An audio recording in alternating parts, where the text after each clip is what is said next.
And we're rolling back on the Berman Method Podcast. Treating problems, not symptoms. Dr. Jake Berman here with my beautiful co-host. Jenni Berman, physician assistant. Treating problems, not symptoms. David going against Goliath. Goliath being the corporate medical system, big pharmaceutical companies, your health insurance companies. We're going to try our best not to start off this episode with a rant on health insurance, and we're going to just skip the rant today. What do you think? Yeah, if you want to listen to a mini rant, just listen to last week's episode. Or any of the previous 200. Yeah, no rants today. We're going to continue on with the 5 chemical properties to developing the ultimate boomer. Love it. Absolutely love it. Just properties or pillars? Properties, pillars, qualifications, bullets. I don't know. I think all of those are appropriate. Okay. So a very quick summary of what we're talking about. Jenni and I have identified 10 markers, 10 things that contribute to arriving at 80 years old, feeling like you're 40 years old. And if you're already in your 80s, being able to kick your 90s ass. We've identified 10 things that predict at a very high level of confidence if you can do just that. And we've got 5 on the physical side, which is my side, and 5 on the chemical side, which is Jenni's side. My 5 things were stand on one leg, in the standing position, bend over, touch your toes, get down on the ground and back up again, walk for an hour, and not have any back pain or knee pain. And all of those contribute to quality of life in one way or another. Jenni's, we have 5, and we're on the 4th one today. 4th one today. Yep. So number 1 was brain fog. Number 2, sleeping through the night. Number 3, not napping in the afternoon, fatigue. Yep. And then number 4 is drum roll. Brrr. Walker's been doing this a lot lately. He's been trying to do. Brrr. Yeah, except he does it with his lips and his fingers. He's like he's motorboating. Like, what are you doing? Who taught you that? He's really starting to talk a lot more now too. It's kind of fun, although we have no idea what he's saying. That's not true. We can figure a lot of things out. You're like fluent Walker, and I'm like, are you speaking Swahili? I look over at you and I say, how in the world did you just get that sentence out of what he just motorboated? Well, yeah, a lot of things I can figure out, but sometimes he just points to something and it always sounds like milk. And I'm like, I don't know what you're saying. Or pop pop. Seems like everything he says is pop pop or milk. And sometimes whatever he's pointing at has nothing to do with milk or pop pop. So I still have to figure that out. But he understands everything. Holy cow. I could not believe it. So 2 weeks ago was the first time that I was really, really amazed at how well he was comprehending, because my mom has been saying it for 2 months now. He understands everything that you tell him to do. And I'm like, yeah, he does. Sure. But 2 weeks ago, he was drinking milk in the morning. Yes. And he hid it somewhere. We had no idea where it was. Right. And we said, Walker, go get your milk. Well, I was searching the house for it. I was holding him, searching the house for it because he kept asking for it. So we're searching the house. I'm looking high and low. Can't find this thing. Finally, I put him down and I said, go find your milk. And he walks from the kitchen, down the hallway, in the bedroom, into the bathroom, gets up on the stool onto your bathroom countertop and gets his milk. We're like, oh, that's where it was. He walked right to it and grabbed it. I was like, well, I guess I didn't look there. But why did I just spend 7 minutes searching when I could have just told you to go get it? And he knew exactly where it was. And yesterday I was telling the story, and he was sitting in my lap when I was telling the story, and he gets off my lap, walks over to the kitchen table and starts pointing. And I look at him and he's pointing at his milk because I said, go get your milk. And so he did, got up out of my lap and walked over to the kitchen counter. So yeah, or kitchen table. He knows everything. It's weird. Pretty funny. Yeah. Okay. So we're back to talking about GI dysfunction today. Well, you didn't tell anybody what number 4 was. Oh, because you distracted us by doing the drum roll. Brrr, number 4 is brrr, GI dysfunction. GI dysfunction. See, this is so hard. We have really struggled to come up with what we're going to call number 4. Now we're calling it GI dysfunction, but that can mean so many different things. Do you think we should call it number 2 and not number 4? Oh my goodness. Dad joke for the win. You've been good at those lately. Guess that's what happens when you have 3 of them. Okay, so GI dysfunction. So really, top things for GI dysfunction when we classify this, or when we're putting people through our longevity assessment that we have in the office, where we're actually questioning them about the 5 chemical and 5 physical. When it comes to GI dysfunction, the questions we're usually asking will start off with things like bloating, constipation, diarrhea, reflux, acid reflux, heartburn, right? And so we get through those questions, and most of the time we'll get a yes on something, whether it was acid reflux or heartburn, or people will say, no, I'm good. And they'll be like, but what, are you taking any medications? And they're like, yeah, I'm taking the purple pill, omeprazole. And I'm like, okay, so you do have heartburn. So you're not good. You're not good. But anyways, we'll talk about the actual GI symptoms, the bloating, constipation, diarrhea, abnormal bowel movements, and the reflux, heartburn. Trouble swallowing is another one, because that does absolutely have to do with the GI system. But then I'll get into talking about some other things in regards to migraines and eczema, psoriasis, joint pain, which are all going to come down to GI dysfunction as well. And believe it or not, well, actually, you should believe it by now if you've been listening to our podcast, but even your sleep and your energy have to do with your gut, right? Everything freaking has to do with it. But in the sense of giving you a score on your GI dysfunction, the most common, areas where we're scoring it are going to be from actually feeling symptoms GI wise. Correct. And it could be, just to go off on a tangent real quick, what was it, 3 or 4 years ago, when out of nowhere I just started doing these little annoying burps? Yeah. And they were just these little tiny annoying burps that I couldn't control. And once it started, I noticed it initially, but then it got to a point where I didn't even notice I was doing it anymore. And it was just annoying the hell out of Jenni. Mm-hmm. And she's like yelling at me, what are you going to do about these burps? Can you see her yelling at me right now through this auditory or audio feed? What are you going to do about these burps? I'm going, what do you mean, what am I going to do about it? What do you think I should do about it? Aren't you my GI person? So I end up going the traditional route. I went through Western medicine. I used my insurance. I thought we were going to get through a whole episode. This is actually a good story. It wasn't a bad one. So I used my insurance, found an in-network GI doctor, and she recommends doing an endoscopy. So they put me in twilight, and they stick the tube or the camera down my throat, and she looks at everything, and she comes back out and says, there's nothing wrong. There's just one thing that could be the problem. And it was my pyloric sphincter. Is that the right one? Mm-hmm. That's the sphincter that... No. Well, yeah.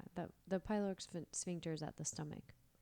I thought it was at the esophagus, yeah. Where it meets the stomach. Yeah. Oh, is the pyloric sphincter on the other end of the stomach? The draining end? No. But now you're testing my physiology, my anatomy and physiology. Yeah, on the spot. It was the sphincter that essentially closes down to separate your stomach acids from coming up into your esophagus. Yeah, might have been. Okay. And it was just a little bit dilated, meaning that it wasn't closing completely. So stomach acid was getting into my esophagus, and that's what ultimately led to the belching. Mm-hmm. And the doctor's plan of attack recommendation for this was to go in and cauterize it. Right? Cauterize my sphincter so that it would close down and close that gap. And I'm going, what the F? And she goes, but before we do that, take the little purple pill. Omeprazole. So I started taking omeprazole, and the craziest thing happened. It worked. It well, worked. It masked your symptoms. Yeah. The belching stopped. Yeah. And I said, this thing's magic. This pill is so tiny. It even threw me for a loop. A month into taking this little tiny pill, the belching was gone. I wasn't getting yelled at by my wife anymore. And I'm going, it worked. Until you stopped taking it. And then I go, okay, I'm going to stop taking this thing now. And of course, it came right back. Mm-hmm. And this led to my first ever round of getting the food sensitivity screen, and eggs showed up on it, black beans showed up on it, and there was one other big one that I was eating all the time. What was it? Dairy? No, dairy didn't show up on the first one. Are you sure? I'm 100% sure. It was eggs, black bean, and I think it was tomatoes. Yeah, eggs, black bean, and tomatoes were the three big ones. Mm-hmm. And at that point, we had our own chickens. Yeah. And I was you were eating like 5 eggs a day. At least 5 eggs a day, because we had our own chickens. I just absolutely loved eggs. Mm-hmm. And I was like, are you freaking kidding me? So got rid of the chickens, quit eating eggs. And the craziest thing happened 6 weeks later. The belching slowed down. And of course, I didn't stay true to it, on and off again, eating eggs, then on most of the time. And that's why an episode or two ago, I said I'm on an egg hiatus. And here we are 4 weeks into being egg free. And the belching significantly better again. But this time you also had why did I initially say this time around that you need to cut eggs back out besides that? Because of the spots on my skin. Yeah. He has white spots on his skin, and they got really bright white versus your dark tan skin. Yeah. On the backs of my arms, I had these white spots that a lot of people, what do they call them? Sunspots. Sunspots. A lot of people call them sunspots. You get them on your upper back or the backs of your arms, shoulders. Yeah. And Jenny goes, "We're on the boat," and she goes, "What the heck is that?" And I'm going, "What are you talking about?" She takes a picture of it, and I go, "Oh my gosh, I look like a Dalmatian." Okay, yeah. I'm gonna eat eggs tomorrow morning, then I'm done with eggs. Right. Yeah. And that's what people don't realize is a lot of times the sunspots, the eczema, the psoriasis is all related to food sensitivities and gut health. Those little red bumps on the backs of your arms, they're very common these days, but the little red bumps, the little raised red bumps on the backs of your arms, like near the tricep area, very commonly a food sensitivity. Gluten, dairy, egg are some of the most common. It doesn't have to be that. It could be almond, could be yeast. We had dinner with a friend this weekend that was just telling us how we did a food sensitivity test on him for postnasal drip. He was having just chronic postnasal drip, nose running chronically, and we did food sensitivity allergy testing on him. And out of all the things that showed up, yeast has been his biggest trigger. He goes, I know immediately when I have yeast, my nose starts running right away. And there's yeast in so many things. I mean, mostly packaged things, right? Not whole foods. But, I mean, it could be something totally, off from egg, gluten, dairy, which are often the most commonly known food sensitivities. Could be almond. Mine's almond. Holy cow. Within minutes of you having almond. I can't breathe. My throat, it feels like I have an elephant sitting on my esophagus when I have almond. Yep. I remember a year ago now, we were driving in an Uber, and I forget, I was taking really deep breaths or something. And you're like, what is wrong with you? And I was like, I just cannot breathe. And it wasn't that I couldn't breathe. I felt like I had an elephant sitting on my throat. And right after that weekend, I came back and redid my food sensitivity test. And I have always known I have tons of almond sensitivities and allergies. Nut sensitivities and allergies. I'm like, from the very first time I did my sensitivity test, all the nuts lit up on me. And almond, we had just gone right before we got in the Uber to get coffee, and I always get coffee with almond milk in it because I don't do dairy.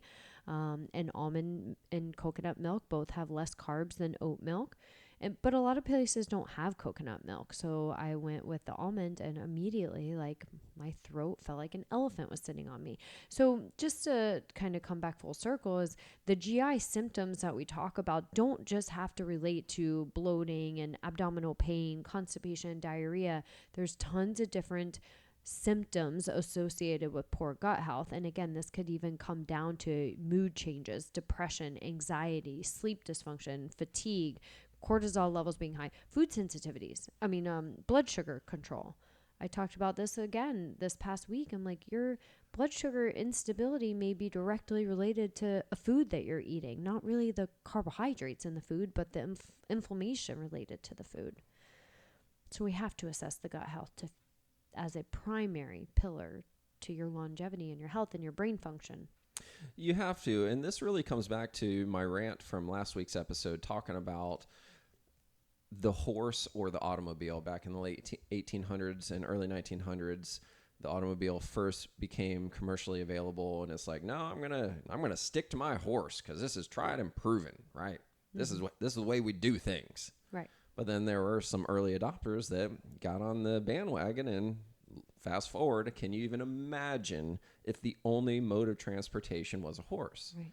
Same thing's true today, where 20 years from now, it's going to be every single checkup you do, we're looking at your gut. Like yes. There's no way that 20 years from now, it's not a common practice to look at your gut, your food sensitivity. It's not possible. I'm going on record right now, 2026, or whatever the date is today. Let's look back on this 20 years from now. Let's archive this episode. I can't imagine a world where 20 years from now, it is not a common thing, one of those things that must be done on a regular basis to look at your gut. Right. I can't imagine it. I don't think you're wrong. And hopefully in 20 years from now, our food will be a little better in terms of, reflecting to what it was 60 years ago with the quality of our food and the shorter shelf lives of our food, so that it is not as difficult to have a healthier gut. But that's a topic for a different day. Yeah, that's like a whole different thing right there. I hope you're right. I don't know that it's possible, but I do hope you're right. All right. So we have to look at gut health as a pillar to your longevity. Like I said, the brain function, the blood sugar control, the sleep, the cortisol, the hormonal balance, our gut health plays into all of this. And we have to make sure that we are achieving a healthy gut to accomplish the 5 chemical balances. Yeah, it's just non-negotiable. It's like, wait a minute, I've got this automobile here, back to the automobile again, and I'm not going to check the oil. Like, what? Yeah, you can't do that. That's sludge. Sludge builds up. Has anybody heard the word sludge? If you've had any gallbladder issues, you have. Like, checking your oil is the number one most common thing that I was going to say a statistic, but I don't know that it would be true or not. In my world, in the world that I grew up in, 99% of everybody knew that the number one thing you did was check the oil. But I know that there's a world where people don't even have a license. I was just doing a my spin class or my Peloton class this morning with Robin. Mm-hmm. And one of the first things she says is she doesn't have a driver's license. Really? Yeah, she let it go. She lives in New York. You don't drive. I guess you don't drive. Yeah, and she goes, yeah, now I have to get my license back, so she's got to go through all this DMV stuff, and I'm going, I can't even imagine. So why would Robin know to check the oil? I guess you only travel with your passport at that point. If you don't have a driver's license.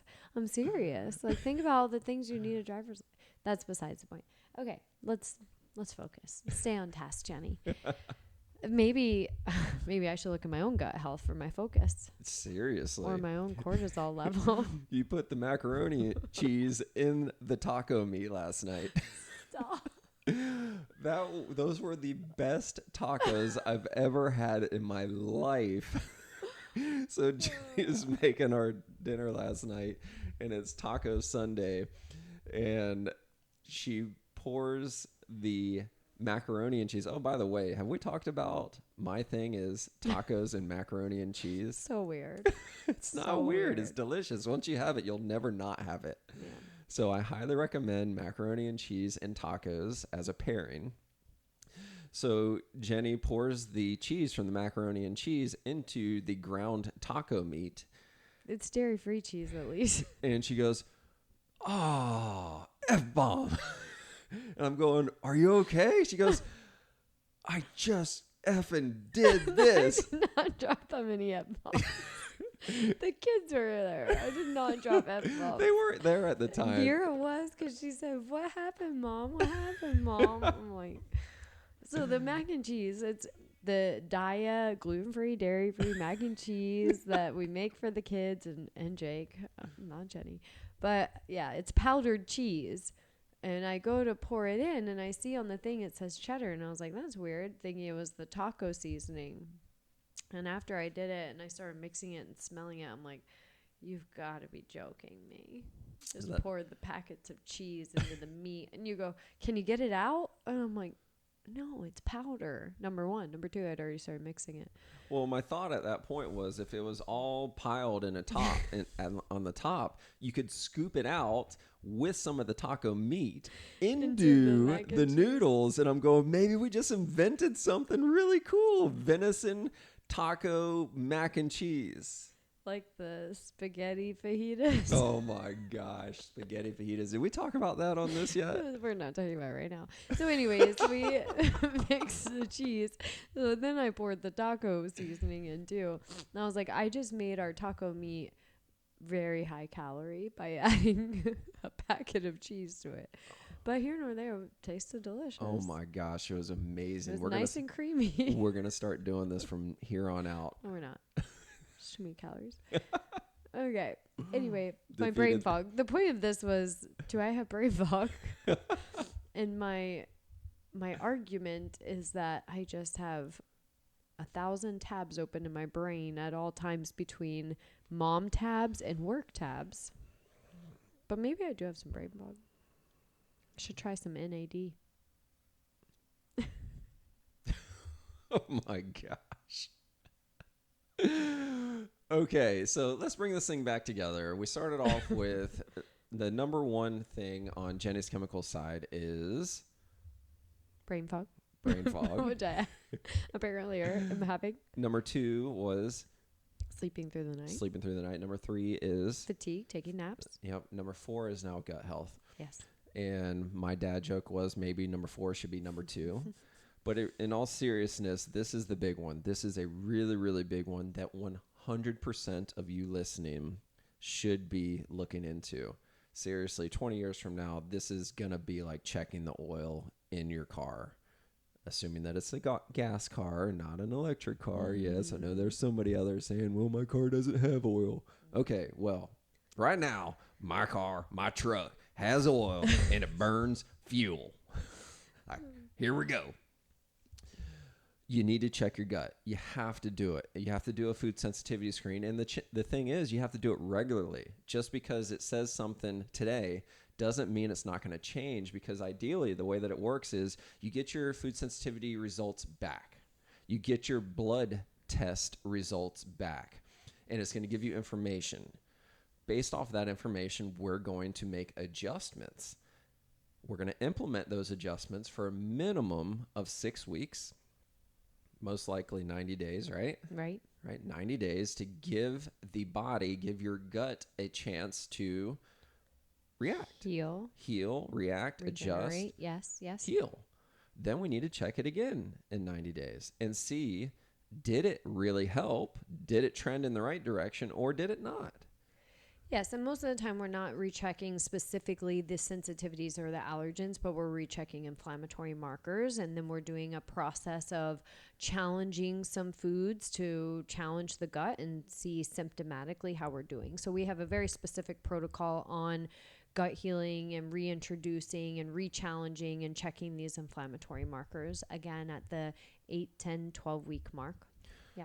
Right. So just to use some superficial numbers, you do your food sensitivity screen the first time, 100 things show up. I can't eat anything that I like to eat anymore. Mm-hmm. My life is over. Mm-hmm. Well, that's not necessarily true, because all 100 of those are not necessarily primary. a lot of them are most likely secondary, meaning that there's 1 or 2 or 3 out of the 100 that are the most inflammatory.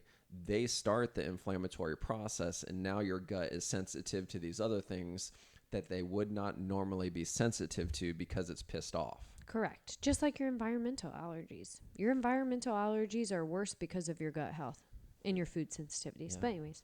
Yeah. Well, no, it's the pine pollen. It's the time of year. It's spring. I've had it my whole life. It's the environment. Yeah. No, that's actually coming from your gut. Speaking of that, I used to get it really, really bad. Yes. Every single May, April and May are usually the driest months out of the year here in Naples. You lived on Zyrtec and Flonase. Lived on Zyrtec and Flonase, and it's just like, this is my life. I get bad allergies. Mm-hmm. No, it's crazy. Craziest thing happened after I started healing my gut. Right. Like, I don't live on it anymore. You don't have pollen allergies anymore. Yeah. And here's me admitting, when I go hard in the paint on Saturdays and I go way off my diet and I eat a bunch of crap, I got to take a Zyrtec and Flonase, or I wake up with sore ribs because Jenni is kicking me and punching me all night long. It's like you went to Nashville to record for golf, and he was gone for 3 days, and he comes home the next day, and I was like, he comes home late Friday night, goes to sleep. Saturday, we wake up, and I go, what in the world did you eat while you were gone? Your snoring was the loudest I've ever heard you snore. It was so bad. And he was like, yep, ate all the things. And I'm like, oh my gosh, it was so bad. I had 2 cheeseburgers with the buns. Cheese, bun, some sandwich. And this massive sandwich from this new place up there. I don't even know what it's called, but it used to be a Smoothie King, and it's now this new sandwich place. And oh my gosh, this thing was amazing. I was in heaven eating this thing. I'm like, wow, Jenni's going to hate me when I go. Like, you're going on a detox. Okay, so we're good? All good. Yes. Get your gut checked, and then tune in for number 5 coming up next. All right. Ciao for now.